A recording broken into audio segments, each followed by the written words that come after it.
Hello. In this video, I will be explaining rhetorical situations. So, first we have to know what a rhetorical situation is. In broad terms, it is the circumstances, situation, or context in which someone is communicating. And some of the main elements to consider are author, audience, purpose, stance, and setting. First, let's look at author. This is whoever is doing the talking or presenting a message. I use the term author as a single person. It could be multiple people. It can be a larger entity. But for simplification, I use the term author. So some of the things that you might look at is that person's credibility or trustworthiness, whether they have a good or bad reputation, and how they relate to a particular audience. One author may relate very well to one particular demographic and not to another at all. For example, you have an auditorium full of working mothers there to listen to a presentation how to balance their work and home life. Another working mother is going to be received very well. A single man that's never been married and has no children, maybe not so much. They may all be very credible, they may have great reputation, but because of who they are, they may not relate to that audience as well as someone else. The flip side of that is the audience, who the piece of writing or message is being presented to. And some of the things that you can take into consideration is the age, gender, and orientation of that audience, their race, culture, or their social norms. All of these things, when taken into account, can determine how information is presented to them.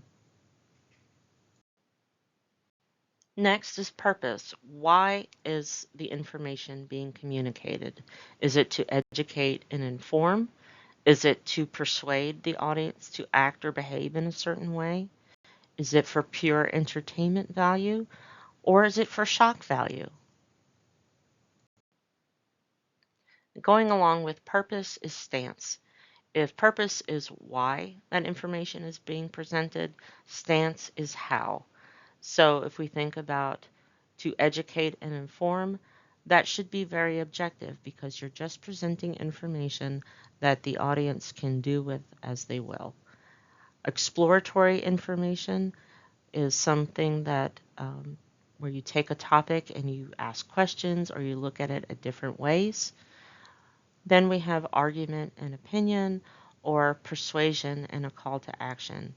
If you are trying to persuade an audience, obviously you're going to have a very strong stance on a topic, and that's how you would present that information. Now, if you're trying to present straight educational information, but you take a very strong stance, that's going to be very confusing for the audience and not the proper way to present that information. Next, we have text or genre. This can be the way that it's communicated, whether it's in something like letters, essays, on social media, more formal case studies or reports, or something like an argument or an op-ed or opinion editorial. And then we can also think of the physical form that it's taking. If it's written, is it on paper? Is it digital? Is it on social media? Are we using something like photos and diagrams and other visual aids? Maybe we're presenting it as a video or a slideshow, or maybe it's something spoken speech in front of a live audience.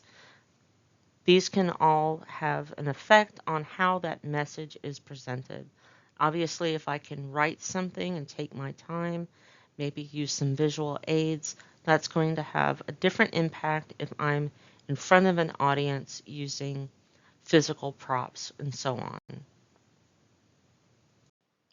Finally, let's look at setting and how it can have an impact.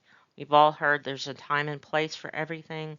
The same thing is true of rhetoric. How and when you present something may be affected where you're actually presenting it, or the current political or social climate may have an impact of where and how you present that information. There's all kinds of variables here that you can think of that can affect how that message is presented and how it is received. So let's look at a practical example of rhetorical situations and how they can affect writing. In this case, I have the example of a biologist, very well known, very well educated in his field, in 3 different rhetorical situations in which he's been asked to write. So first we have a science textbook for 5th graders, then we have a pre-med textbook for college students, and then a peer-reviewed medical case study. So obviously this biologist is going to have a broad wealth of information in his head of all things to do with science and biology. Now, when he goes to write that science textbook for the 5th graders, he's not going to dump all that knowledge onto the page. He's going to make it very simple, very easy to understand, and age appropriate.